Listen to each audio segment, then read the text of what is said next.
Welcome back, everyone, to another episode of The Universal Lens. As always, I am Giovanni Emilio. And flanking right next to you is Enrique Jose Veldra. Jose. EJB, for those that don't know, still here for all your real estate needs. Come see this guy. and that is, by the way, that is something that I do put on my letters. I put something to the effect of approaching real estate with mindfulness and awareness. I put that up on top. Let it mean something to somebody that understands what it means, because not everybody I see is going to understand what, Most people won't understand what that means. And actually, it might, it'll attract one person and maybe repel another. That's just the way it goes. And true story and shout out. I will get this mic fixed one day. True story and shout out. It's not in out. the budget right now. So true story and shout out. So back, I would say, well over a year ago. So, oh my God, time has passed by quickly. Are you okay? So anyways, I'm just surprised at how quickly time went by. I was looking for a life coach. I was looking for. I remember when you. And I wasn't quite sure if it was. I wasn't good enough for him, obviously. Yeah, no. I guess I was looking more for a career coach. It was. I remember. I forgot her name, but I remember when you did. So what caught my eye was the name of her practice. The name of her thing was mindful. Forget this, mindful something. But it was the word that good. It was the word mindful. Yeah, it was in there, which is that got me. And when we started talking, she was great, and she understood mindfulness. And I told her that we did this podcast. She goes, "Oh, it's great. So you're like way ahead in most of my people I get in front of me." I said, "Yeah." So Nikki Gangemi, I think it's Gangemi. So Gangemi. Shout out to Nikki Gangemi. It was a beautiful person. She was very helpful and mindful. You know what? Because I'm doing a bad job of this impromptu plug. Next week I'll bring. Oh no! Well, next time we meet. Oh, you can say next week. They won't know. Yeah, next week you won't know. You won't know the tricks we have going on. You won't know. But it'll be a few weeks after the next episode. I'll bring. And I'll shout her out. She's a great person. If anybody's looking for a good coach, and yeah, good, very good. But yeah, and you know what? It kind of. I want to see where this goes with him right now. You don't pick the time. The timing picks you, and you don't pick time. No, I get what you're saying. So I completely get what you're saying. I'm not. It provokes a certain set of anxieties, stressors, because you have your time, right? But the universe has its time. Oh yeah, and we have our timeline, and sometimes God has his timeline. Sometimes they don't coincide. Not sometimes. Most times they don't. Most times they don't coincide. Most times they don't. I don't think I've ever. I don't think I could honestly say I've ever seen. I mean, things have happened in my timeline in life, yes, but like major things, I'd always say I saw things going one way, and shit, they went a completely different way at times. I can't tell you why I made some of the most important decisions in my life and why I made them in that moment. Like, it wasn't like I planned to do this thing now, and I was planning it for years, and that was my ultimate goal. Like, it was like, no, you must do this now. And it's just something I did. And then you must do this now. And like, if I look back in life, there's decisions that we planned out, like small practical things kind of intertwined in life. Like those big moments, it's like I wasn't in control of what was actually happening. Like I was in control of making the decision, but I was being guided by something. And that's like you were just saying, the universe's timeline. And I think, right. I think that's where God steps in and goes, this is how this is going to go. And you'll understand it after. Right now, you might be like, why am I okay? I feel like I have to do this. Yeah, honestly, like one of those things where, you want certain things to happen or sure, and it just didn't. And then all of a sudden maybe won't. Yeah. And it could, by the way, it could be anything in any field, because it could also be the other way. You're not expecting something to happen and all of a sudden happens. Agreed. So, agreed. There's a divine order to things that we're not privy to. No. But we are either the benefactors or the victims of such an order. I wouldn't.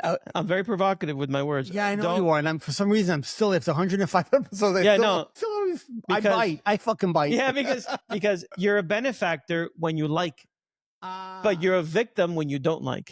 Now, Okabigo, right? I understand.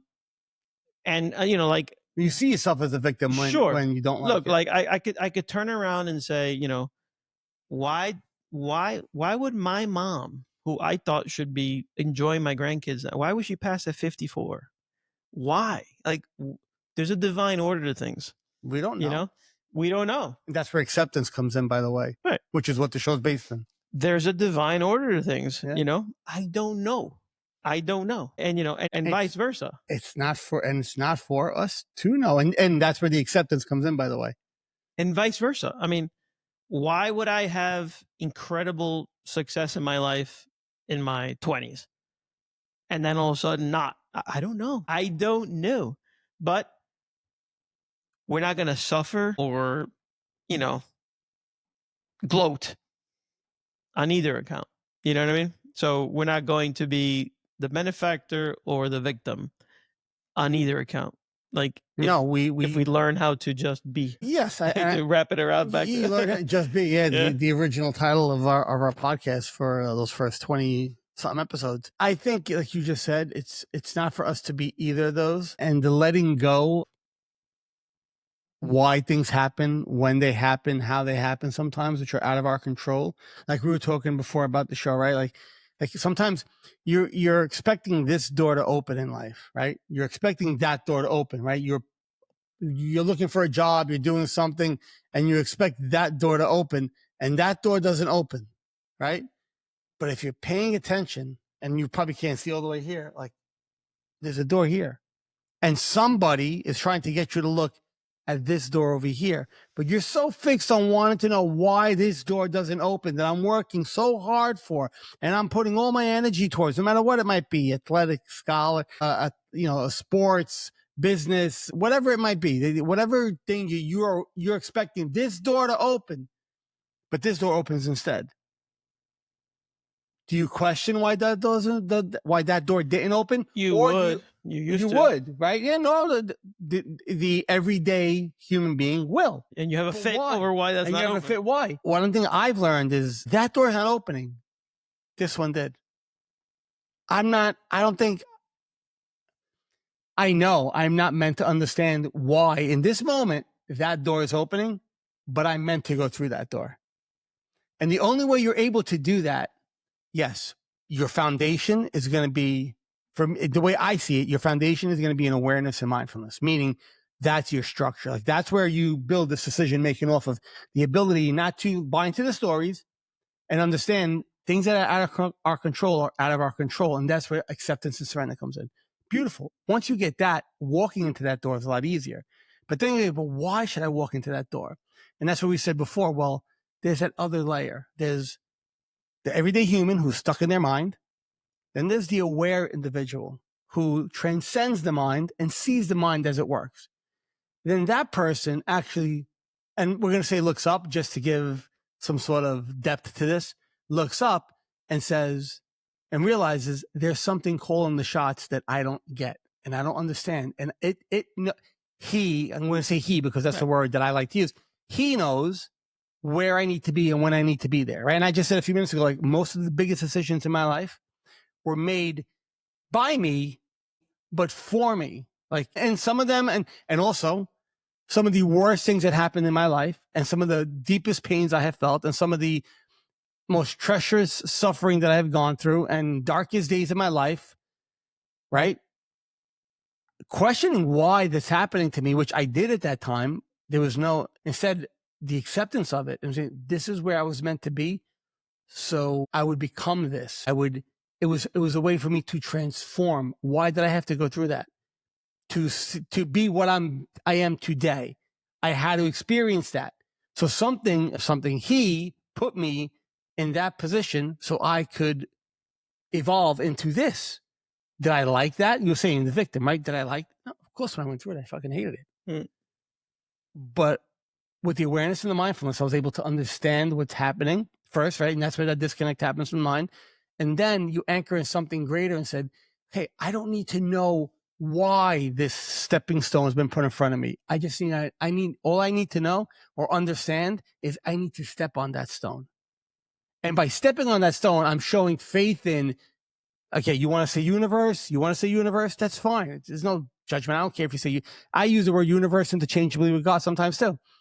The word right? The universe, God is putting that in front of me for a reason. Do I have the ability to completely say, if this is where you're telling me to step, I step so willingly because right? You know I need to be here right now. I don't need, and I might not understand why it's happening. You don't understand. Yeah. I don't understand why it's happening. But by doing that, by the way, it amplifies your awareness. It amplifies your consciousness because your surrender becomes tenfold. Your acceptance becomes tenfold now because now you're saying, not only am I accepting what's happening in my life so I could, in other words, for me, acceptance and surrender work very well with the thinking mind. It's a bypass of the thinking mind. It's a way for you to transcend the thinking mind. Okay, great. But when you connect and you put faith in whatever is being put in front of you, that awareness amplifies, that surrender amplifies, the acceptance amplifies because now you're like, this is where I need to be because this is what's been put in front of me. This is a step I need to take. This is the path I'm on right now because for me to end up there, I have to go here. Why? Asking that question, right? They would say, why is a crooked letter? Like, well, it's just going to keep you in the old rabbit, the hamster wheel, or go down the rabbit hole. Don't ask that question because you're not going to get the answer to that question. It's not like you're going to wake up and go, oh, this is why. 20 years from now, you could look back and say, I had to go through that to become like, that's where like reliving the past, you could see the timeline, not to relive it, but you could see the timeline and go, when I went through that, it made this happen. When I went through this, it caused me to see life this way. And then I made that decision. And then I made that decision. And then I made that decision. And I can tell you none of those fucking things, not one of those was pre-planned or, there was no premeditation to it. Like 5 years in advance. Okay, well, in 2020, right before COVID, I'm going to break my company down into subs only. No, it happened within months of the end of the year. I was like, I have to change things. And nobody understood why I was doing it. Mm-hmm. I didn't understand. I mean, I just thought I wanted to get out. Like, I don't want to do it like this anymore. Why did that? I can't tell you to this day why. Why? Maybe it was to make somebody else excel in there. I don't know what the reason was, but that choice was made by me, but it was made for me, by me. It was enough for me. It was clearly, it was clearly enough of a pressure on you that a change had to be made. But not even a pressure mentally. It wasn't a mental pressure. It wasn't like, I can't take this anymore. Because I was already, I was, at that point, I was 3 years into like my mindfulness. This is like when an invisible hand does this to you. Yeah. And then you go, and then the invisible hand does this to you, and then you do, and then the invisible hand, and then you're like, okay. If you do that enough times, by the way, you're going to get this. All right, I'm looking. That happened to me a couple of times. I got the smack when I didn't want to see things the right way. And we've mentioned it in the past, but this is where two things. First of all, you're never at your destination. No, it's you're a constant always journey. Part of a journey. So there's always another door. I said that before the show too. So there's always the next stone that you're going to step on. There's always the next door you have to open. There's always you're never, I am here. No, it's not about what the next stone is going to be or what the next door is going to be. When it presents itself, it presents itself. I think people try to plan life out so much, and that's where the control comes into it. They try to plan life. My finances, I got to plan this. Yeah. And by the way, victim of that. That's right. And I say victim because I did it to myself. Like I get that. Like planning life away was by the way, like you said before, like when you said I'm good at that thing that you were talking about, I say the same thing. Like, by the way, I'll go up against anybody who wants to say, let's organize shit. Yeah. Let's go toe to toe. Let's go. Toe-to-toe. This is what this twisted mind is really fucking good at. Like, let's go. What do you want? Want to organize your life? Let's go. I can plan you out the next 50 years if you want. And it was exhausting. Like, it was exhausting. Why would you want to do that to yourself? Why would you constantly, and that's where that letting go, and that we say letting go, which is easier said than done, right? But it's easy to do once you realize this is how you do it. That's why whatever the next door is, whatever the next step is, it's not on me. It's not on me. And it's not me saying, God, you're going to make my life great, or universe, you better fucking line shit up the way I want you to. It's like, I don't know what you need me to be, but whatever it is, I do so willingly. And if I said before the show, right? I said, you can't, like, when we say you can't fake surrender, you can't fake acceptance. Like, you can't do, yeah, I accept that you're here, anxiety. Can you imagine? Yeah. Like, that doesn't work because your mind is smarter than you are. The same thing with that. You can't say it without truly meaning. Like, you can't say it with your fingers crossed going, God, I place my life in your hands. Just make everything work out the way I want it. Because most people that pray every day, they pray, please God, save me from this. Please God, help me. Please God, give me. Please God, give me. Please God. I wake up in the morning, I say one thing. This has been my new kind of thing. I'll wake up in the morning and I'll just look up into the sky, and out my window, I have like a little elliptical window in my bedroom. I'll look up. I try to do it almost every morning, right? A couple mornings I will forget. I wake up and I just quietly say, thank you for the opportunities I'm going to have today, God. Thank you for the experience of life. Whatever your will is for me, I do so willingly. But I mean it. Like, I really, really mean it, right? And if something shitty happens that day, sucks. You're still in it. Yeah, I'm still in it. I'm not going to look up and go, why are you doing this to me? Because I've done that before. Like, I've spent many days of my life bitching and moaning. Why am I going through this? I'm a nice guy. I live a good life. I help people. Why are you kicking me in the nuts right now? Like, that wasn't that wasn't what was going to make this go away or make it any better. Acceptance and surrender surely do, right? Mindfulness and awareness, presence surely does. But then you put the unknown in the hands of the only being or the divine being that will know or does know. How knows? I don't know. I don't know. I can't even try to figure it out.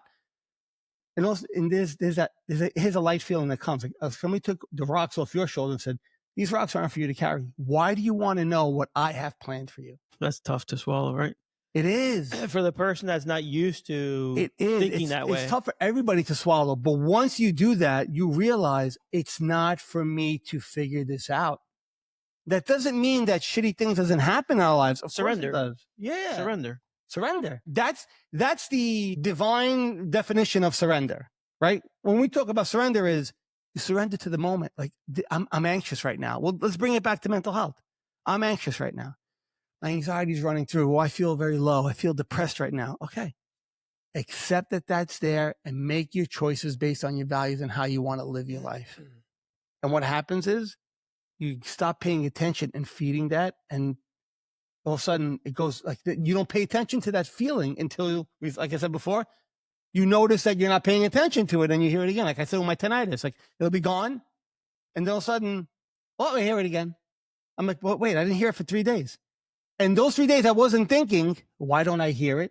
I wasn't focusing on it. I was putting my focus somewhere else. Right? That's where mindfulness does. That's where that is. That's why I said that's the foundation. That makes, if you're religious or a theist, somebody who believes in God and Jesus Christ, that has that whole divine power.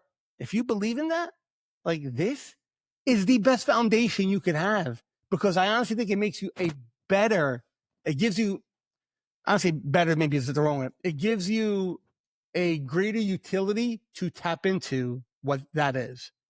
If you have this as your foundation, only if you don't have any foundation, you can still get stuck in the rabbit hole of, I pray to God, I pray to God, I pray to God, I pray to God, I pray to God, why God, pray to God, why God? But do you ever surrender to God? Do you ever surrender to the universe and say, your will be done, universe? Like, yeah. Who am I to tell the universe how my life has to live? Can we manifest things? Yeah, sure. But yeah, what the key thing that you said there was in a true manner, not in a fake manner, not in a, like you said, fingers crossed, right? yeah. And I think that is key. And I think that because we are always in an evolving journey, the word to be kind of highlighted is evolving, because so you are now fresh 50, but you went through some stuff in your 40s. You know what I mean? And understatement. Because you're in a journey. Yeah.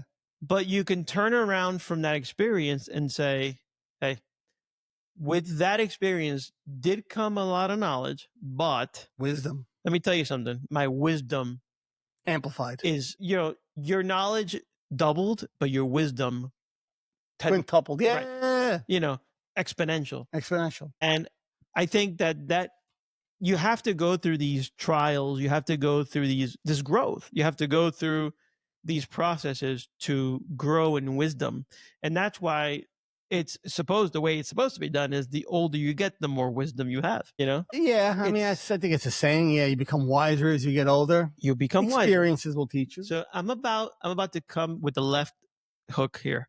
I'm not going to fall for it this time. I'm gonna come with the left hook that I'm watching a story unfold where I think the world, sports guys are watching a story unfold. And I sent this to you yesterday. Oh, the one with so there's a guy, Pappy, the big pop. Right. One? There's a guy used to be on the Red Sox up until 2 days ago. Got traded. Rafael Devers. Yeah. So Rafael Devers, for those that don't know, is a young kid, a phenom, a talented baseball player, top hitters in the majors. But he's a youngster. He's still a youngster. And he's such a phenomenon that you can easily say he is the best guy on that team, which he is. He is 100%, or was, because no longer on the team. And, you are in a very coveted place with, you're where millions of kids look at the majors and go, what I would give to be the third baseman for the Boston Red Sox and be the man hit like you. And, my own son would probably cut off his toe to be like, I'll trade place with him. So a better third baseman was available. And that better third baseman was Alex Bregman from the Houston Astros. Boston says, man, Alex Bregman's on the market. Let's pick him up. It doesn't matter what team you're on. You would have been a better for your team to bring this better player. So he comes aboard and they ask Rafael Devers, would you mind playing first base? And the guy said, I play third base. We know where you play, but would you mind playing first base? I play third base. So that was a very non-wisdom. No, yeah, it was a very self-centered, right? It was a very me answer. Because if that young man was, can you imagine that young man being grounded, aware? He's totally aware. Well, you'd be aware that you're a top hitter in the league. Any team, like literally, hey guys, anybody want Rafael Devers on the team? Yeah, you're going to have 25 hands raised. You know this. So you also have to be aware enough to understand that that gentleman's skills at third base are probably better than yours. Okay. There's an ego fight here, but you're okay with that because you're aware. You also have to be aware of your ego. I think that's what got him. No, I don't think. I know. Yeah, right? So sure. The ego was so big that it didn't allow him to enjoy the next stepping stone for him. He saw it as, there's a door closing on me. And he didn't realize that maybe there was a door opening for him. We don't know. But the point is, he handled it quite poorly. He's a god. They traded him for like a bonsai tree in a bottle of water. Like, what? He's like a top guy.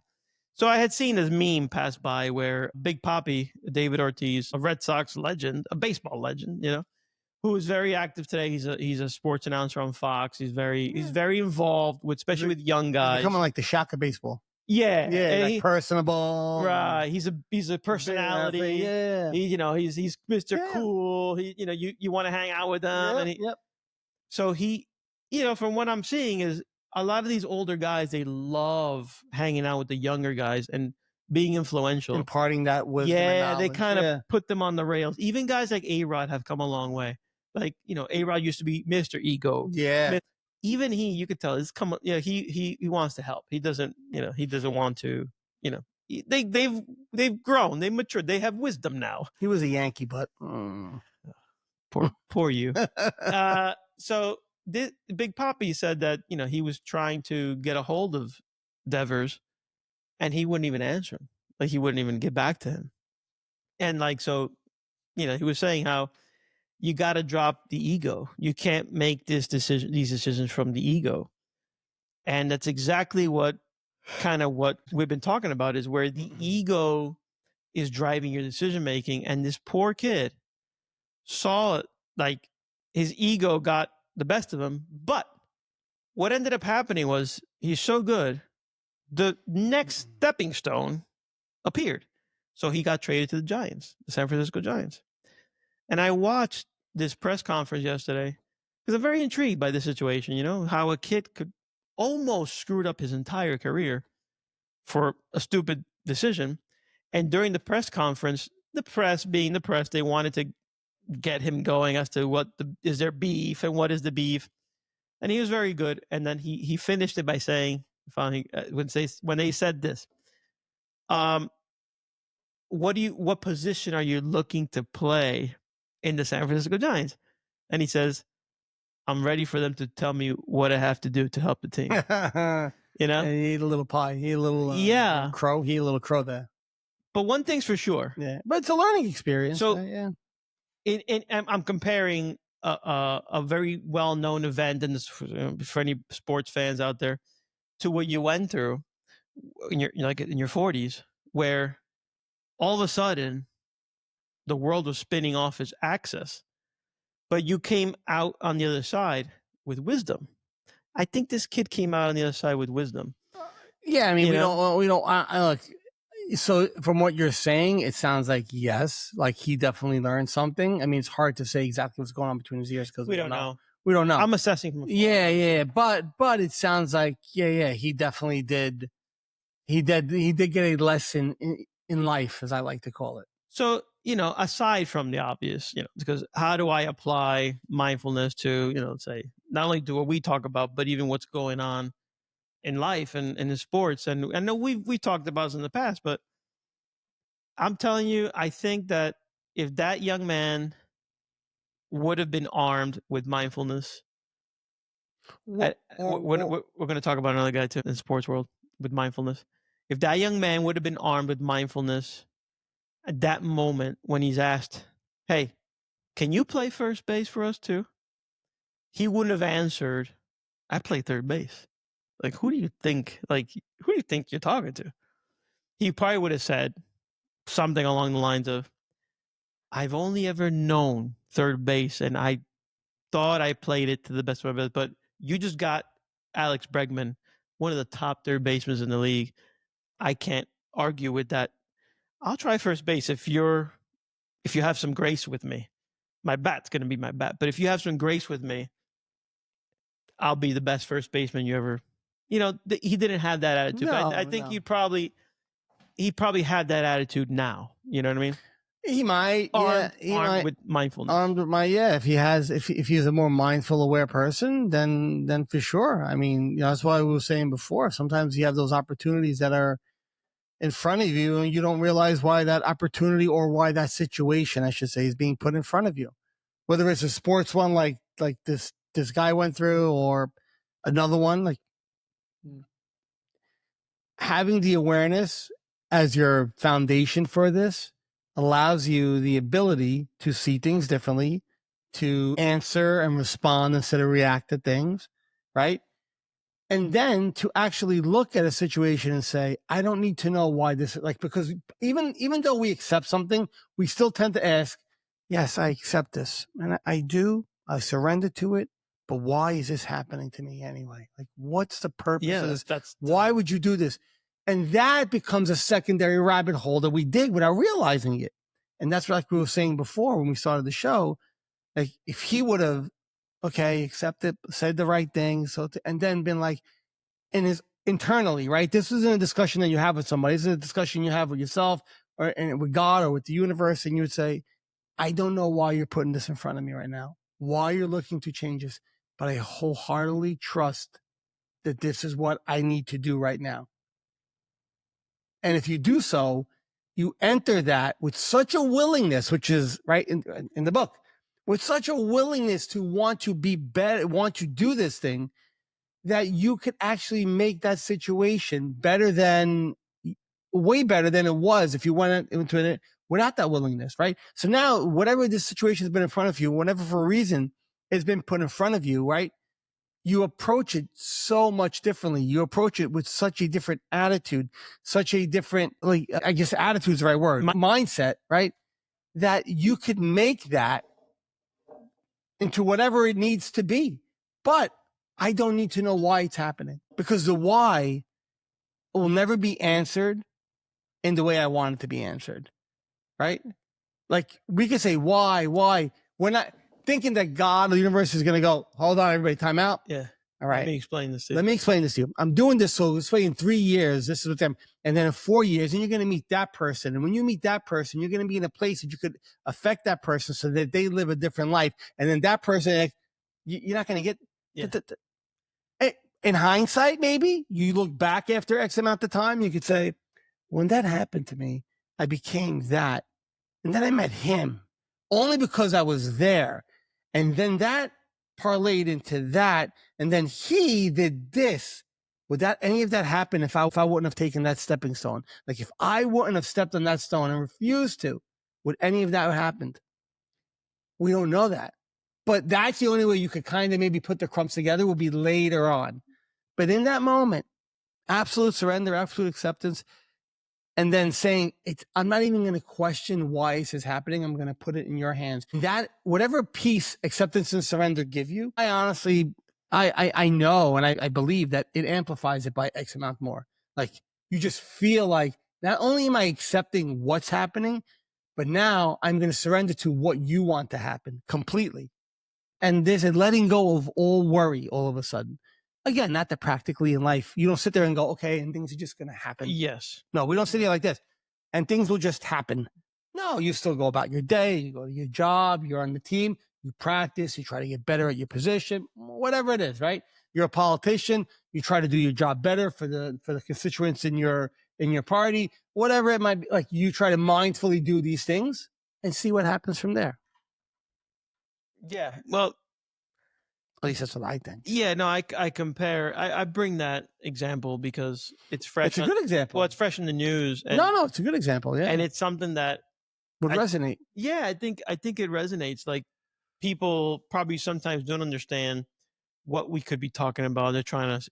No, stop trying to understand what we're talking about, and if you listen, it'll make sense. It applies to everything, whatever it is you're going through. My own wife. Tread lightly. You know, I watch her. So I'm going to be, I just spoke about Rafael Devers and I told you, I prefaced everything by how he's an incredible ball player. My wife is an incredible teacher. Yeah. I don't know others, but I know she does her job extremely well. But there's a part of that job doing it well, which is the pain of 20-something kids is now 20-something pains that you take on yourself.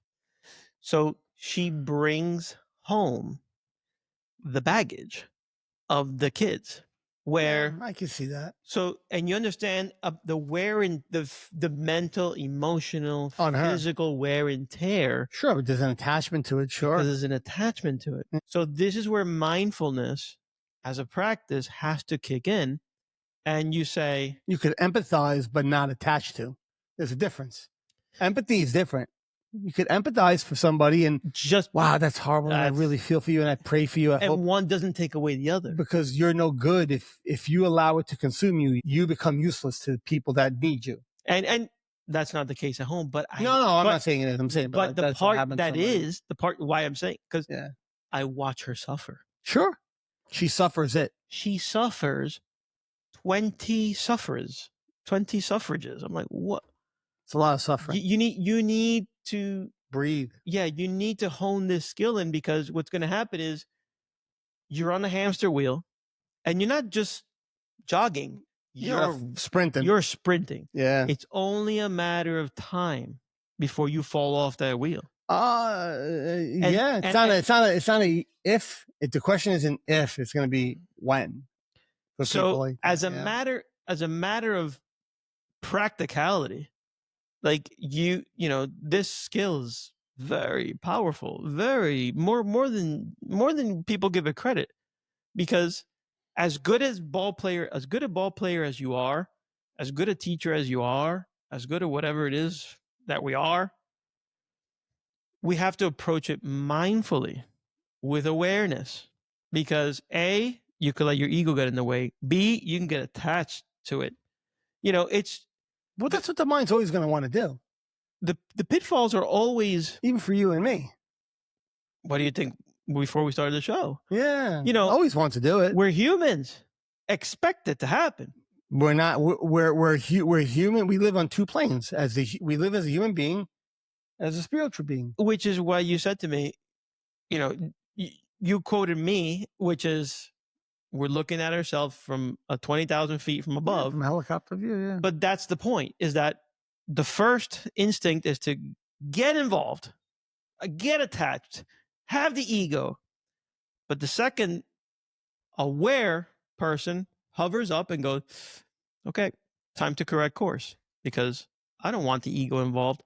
I don't want to bring that attachment with me. What do I want? I desire, like I said, I have empathy, but I think if I attach myself, I'm not really used. The people who attach themselves, people who get attached to all that, whatever the story might be, it's a for me. I'm not trying to speak for Erica here, but I'm just saying in general, even people in my life, like people very close to me who I talk to on a daily basis, that attachment is just a extreme lack of awareness. Extreme means they still identify as like X. I am John Emilio. We've said this 1,000 times. The contractor. I am John Emilio, practically, but I'm not John Emilio. Like I'm saying that John Emilio is saying, I am not this. What's actually speaking when I say that is what's the part of us that doesn't have a voice or thought. It doesn't stink. It doesn't. It's that pure awareness and notices everything. The Bob Proctor. Bob Proctor. They named me Bob. They named me Bob. Yeah. Like hi, I am body. I am person. Like they name. Okay, this is my name. This is who I am practically in here. But when you know that there's something more to you, and that's where awareness, I think, unlocks that whole realm a lot more. There was I'll get back to that in a second, but that's where it unlocks that realm a whole lot more, because that awareness allows you to disidentify with the human part of you, right? With the meat, what do you call them? Meat puppet. The meat puppet, right? The meat robot. The meat robot, which is necessary because as long as I'm on this planet, I must do what I must do and be a meat robot. So I'm going to live my life according to my values, all that beautiful stuff. Drive to work. But that disidentification with it, keeps the meat robot much happier because I'm not stressing it out. And B, it allows you then to see find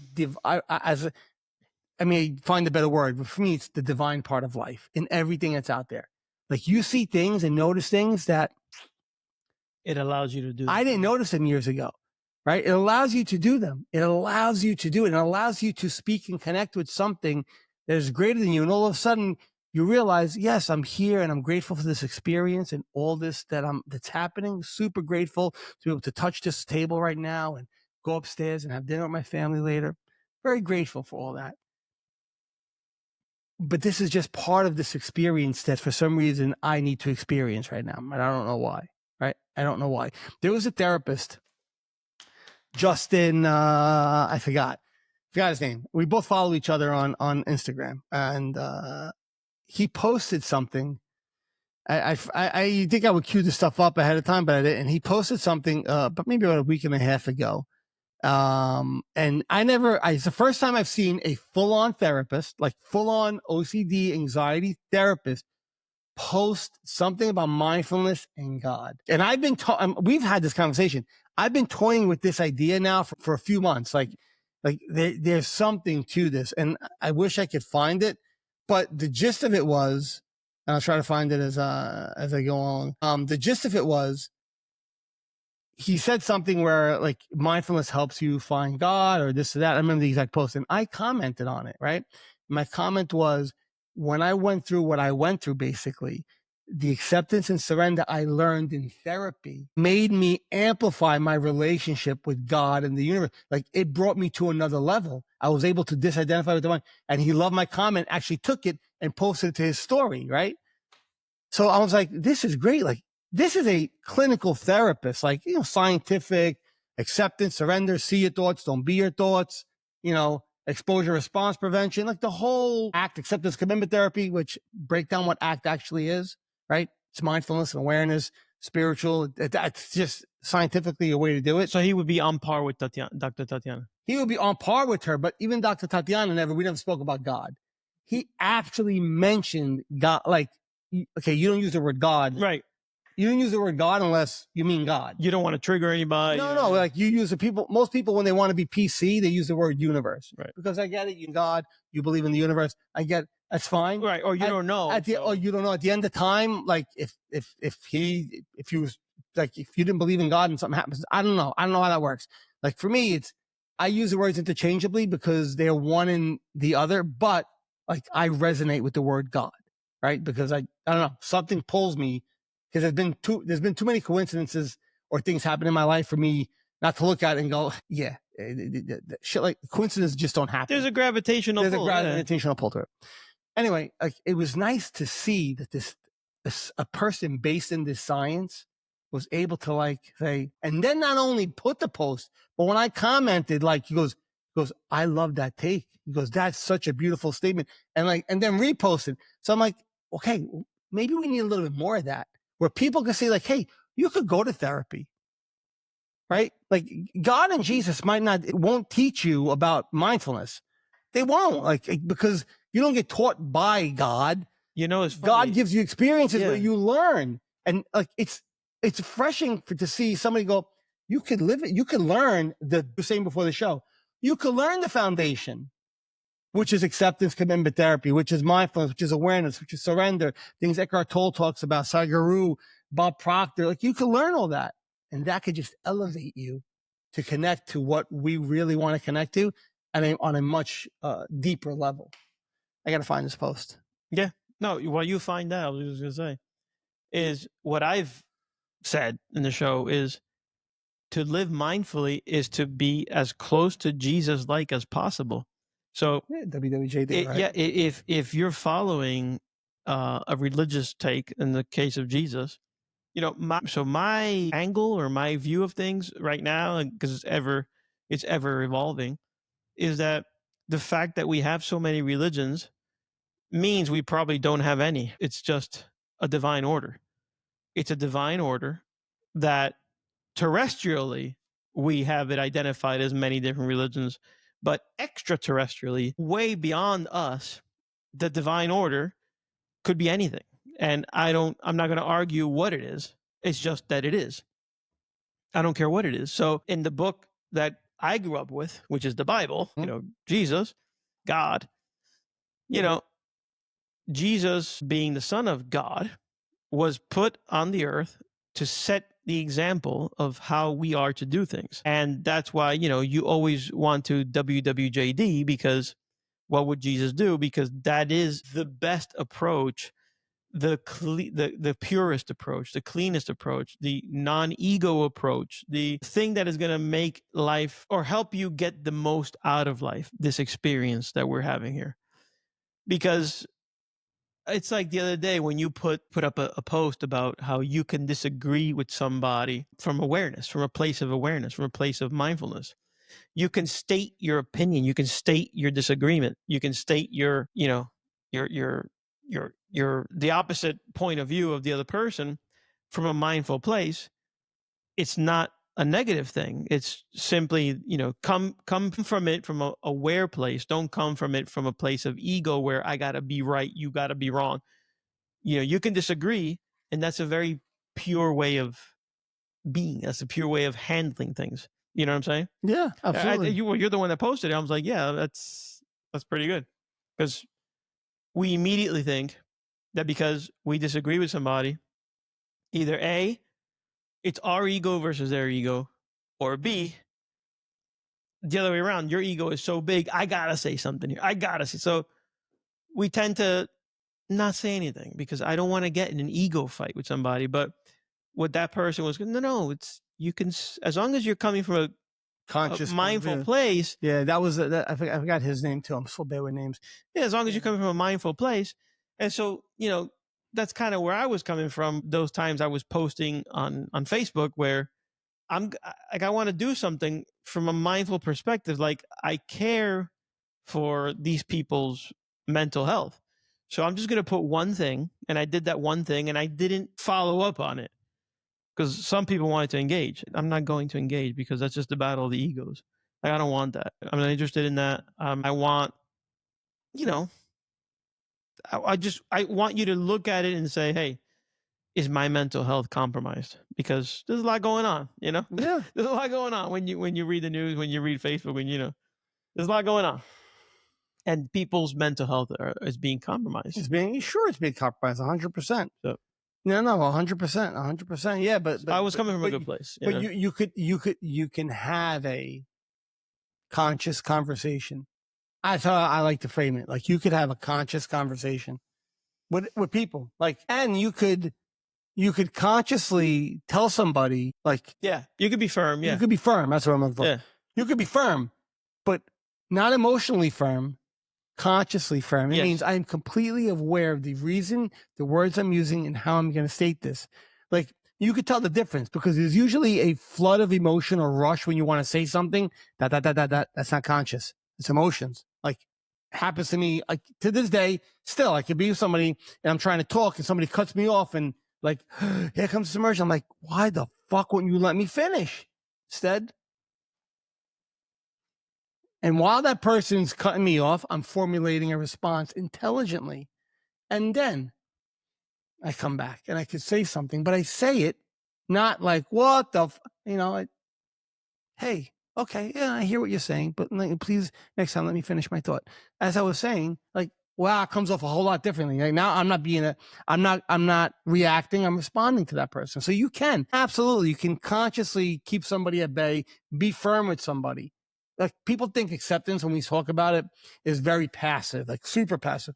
Do what you want. It will not bother me. Do what you want. I will be okay. And there's truth to that. Do what you want and you will not bother me. You definitely have choice. You definitely have an inner peace about you. That's for sure. But you can still take action. That's right. Conscious action, not emotional action, not, people like, oh yeah, well, we got to fight back. Oh, we got to kill them. They shooted us. We got to shoot at them. All right, let's see what that gets you. Okay, that's great. Like, you guys have been doing that for 2,000 years, 3,000 years, and nobody's learned their lesson yet. Okay, it's great. How about we consciously talk about this? And that means we agree with each other, we disagree with each other, but we do it not with our emotions parked, our egos put aside. I don't need to be right in this conversation. We're trying to find the truth. I'm not going to say I know the absolute truth. We're trying to find the truth. That might mean me being taught something in this conversation, learning something, being not 100% correct in my thoughts or my ideals or my bias. Hold on. So you definitely can do that. Definitely can do that. How many people actually do? I'm going to say, like I said in the beginning of the show, or before the show we were talking, I go, you're some of the few people in the world who actually understand how to do this. Not like, oh, it's a minority still. I was having a conversation with my sister, was over a couple of days ago, my parents, for Mother's Day, Father's Day. How highly I think of ourselves as for Father's Day. And like, we never talk. My sister and my parents love talking politics, right? God bless them. Have at it. Knock yourselves out. Everybody's veins can come out of their heads. And I engaged in a conversation, but I engaged in it from a very conscious standpoint, but then the conversation evolved because I didn't keep it on that beaten path. You know what we ended up talking about? Not only did we talk about religion, about consciousness and emotional conscious shift in the world. And my sister was like, I feel like things want to change. She might have been talking geopolitically. And I was like, I agree. Yes. I go, but I'm even speaking about something bigger. I said, how that geopolitical shift happens? When you have enough conscious, aware people who are making the decisions in the world, then things start to turn. Right. And it was a great conversation, like a great conversation.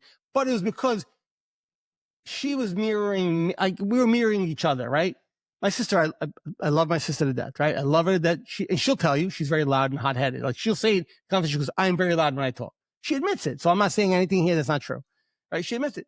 But she mirrored me maybe a little bit, like, because I didn't try to talk over her. Like, if you try to talk over somebody, they're gonna talk louder than you. So the conversation, like, instead of becoming a loud conversation, ended up becoming a conversation all of a sudden. Your guidepost, but made her act like she. By the way, she became a conscious. Not that she's not. No, but she followed your guidepost. Yes, she followed the guy, and all of a sudden, the conversation wasn't a shouting match, or I need to talk over you or louder than you. It became a legit, and it lasted for 40 minutes. Like, and I was digging it. I'm like, these are the kind of conversations I could have every day. Like, we're trying to make the world a better place. Let's go. Right? Yes, I don't need to know about tariffs. That's not how we make the world a better place. No. You might disagree. No, but I have my opinions I'm on joking. It was a tarots joke. It was because a joke. It was a joke. I know a lot about tarots. Yeah. But where do you come down the Gaza Strip? Where do I come down on it? There's got to be an airport. I'll land in that airport first, and then maybe I'll take a caravan over. I don't know how you get to the Gaza Strip. Iran. I don't run. Uh, I don't run. Get it? I But ran. yeah, I don't run. the world is a messy place. Yeah. What? Yeah. Nothing's And getting solved. The world is a messy place, and the human is a very flawed individual because we're not getting out of our own way. And like we mentioned before, you mentioned it to me before we even started recording, was you can't separate the human No, from the divine part of from us, the the divine. spirit, the soul, Yeah. whatever word you want to use. So The consciousness. we're constantly tripping up. Where, like I said before, I can trip up, but I like to know that I could then view it from above and say, "Yeah, that was a trip up." People like to think they can split them up, I don't want to. which is a I don't want to react that way. No. So you have the opportunity to correct course and react the way that you feel is in line with your values. It's different. So at the moment, I don't like the way I acted, but then you correct course. The point is you correct course. The point is you actually make the shift and you make right. You make the change. But the divine part of us. Yeah, I'm sorry. No, because what ends up happening is so that knee jerk reaction is attached to your ego. I'm not. And then they need to be right. Yeah. I'm not reversing. And then you get anchored, and then the other person the same thing, anchored and anchored and anchored, and nothing's happening. So you end up with the conflicts that you have. A small little fight argument in a house in New Jersey could also mean the bombing of countries and things that can go nuts. It's the same formula, where Agreed. No, I agree. The unaware formula. I agree. It's sad that that's the state of the way things are, and that's how people are. But it is. But with some work, you could honestly see life completely different, right? And you could tap into that part of us, like I was saying before, and you mentioned that there's that divine, conscious, spirit, soul part of us that allows you to. It amplifies your capacity to deal with things so much more. Like you can't separate. Somebody said you can't separate the two, right? Well, you can, but it'll eventually when you separate the two, one goes bye-bye, the other one goes on. So that's the only way they get separated. They get separated naturally. When the spirit or the soul, the consciousness is called back, that's how they get separated. Or the hardcore Buddhist monk, was just gonna. But they're not even. They don't separate. You can't separate it. You can't separate. No, because you need. The soul doesn't serve in this realm. Our spirit, our consciousness can't exist without the body. That's why we have these bodies. That's why we have this planet, for us to live here and for us to be able, our spirits to be able to experience, for whatever reason it was put together, however it happened. That's not a conversation for another day. But for us to experience it this way. So if our soul got ripped out of our body's dead.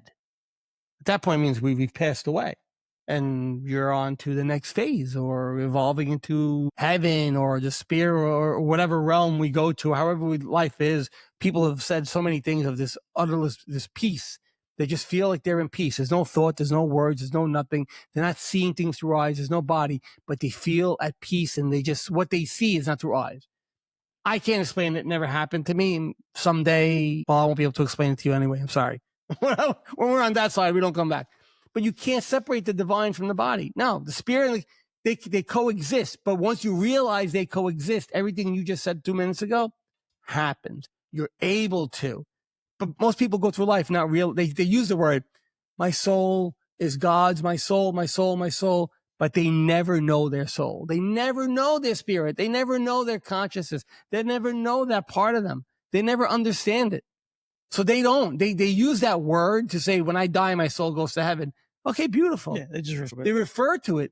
But how about you live it now and you tap into it and you could coexist with it? Now, all of a sudden, you're not just a meat puppet with this thing you call a soul or a spirit that you have no idea how it works.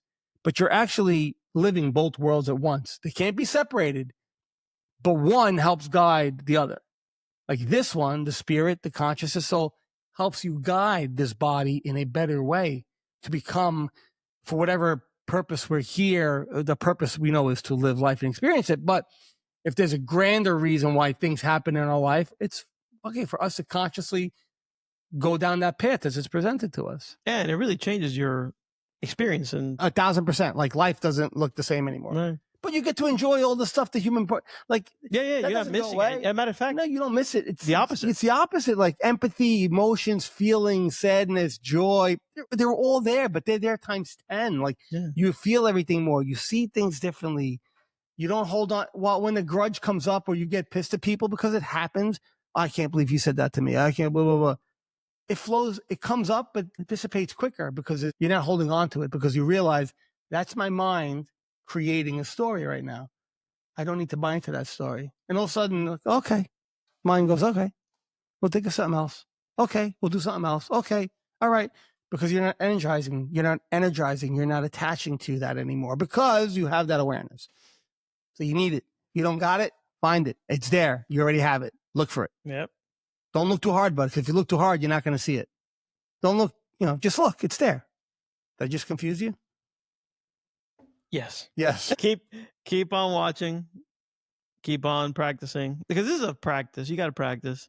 You got to live it. You got to live it every day, and then it grows stronger and stronger every day. Every day that you practice it more and live it more, it really helps you, because you will slip. You will have life as again, we say it time and time again, as Eckhart says, "Oh, everything's going fine. Just wait. Just wait. Totally.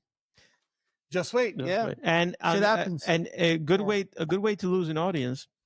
A good way to lose an audience. A good way to lose an audience is give them homework. So I'll give you and them some homework, because we made a baseball reference today. Look up a guy named Fernando Cruz, pitcher for the Yankees. Okay. We'll talk. We can talk about that next time. Current player? Current player. He's a relief pitcher. Excellent example of somebody who's aware, grateful. Oh, Fernando Cruz. Check him Fernando out. Cruz. I'll check him out. See what his story's about. Excellent. I think guys like Fernando Cruz being on professional teams like this is like our secret agent. You know how we need to spread the word? CIA shit. You know how we need to spread the word? Undercover. We need guys like Fernando Cruz on every team. And if there was a Fernando Cruz on every team, that's the beginning of a movement that you can have. Yeah. A Fernando Cruz. That's how it works, right? That's how it works. You and I was even telling my sister that night. I go, I affect this person. That person affects that person. That person affects those people. Those people affect those people. And all of a sudden, you amplify and you exponentially grow this awareness and this consciousness, and you change the narrative by doing that. One person doesn't do it by themselves, unless you're Jesus Christ. One person can't do it by himself. But one person, that's why I say that stepping stone, maybe that stone is there. So you touch a person who has the ability and maybe the human traits, right? Because we're all built differently, to take that larger step that you can't take by yourself because you don't have those human traits, because we're all built differently, right? So keep doing it. As Henry said, practice. There's plenty of links. You could go on our sites and find books or find things and posts, and there's so much information out there. Yep. But once you understand it, books aren't going to teach you anything. It will naturally grow in you. And if you're seeking therapy or are in therapy, this is a great show where you reinforce. Just have us on the sidelines, and it's great. It's great. It's great practice for things that if you are speaking to an anxiety specialist or obsessive compulsive disorder or even bipolar, and any kind of therapy you're in. This is a great addition to kind of have in the background and listen to, because it reinforces a lot of the things that you're going to talk about. That's one thing I've always heard from people. My therapist said the same thing. I'm like, well, then you're at the right therapist, because they're guiding you in the right direction, so. Well, El Rapo, as they say in Spain. El Rapo? El Rapo. El Rapo Uppo. El Rapo Uppo. Okay. In Italian, we go, it's a done. Non scasare più. Non scasare la minchia. Finito. All right, everybody. ciao for now. We'll see you in a few weeks. We got shit to do, so I know you're all heartbroken, but it'll be okay. We'll be back. We'll be back. But see you then. Enjoy the next few weeks. Hopefully you have some nice weather and some sunshine, and be cool. Indeed. All right. Peace out. Love everybody.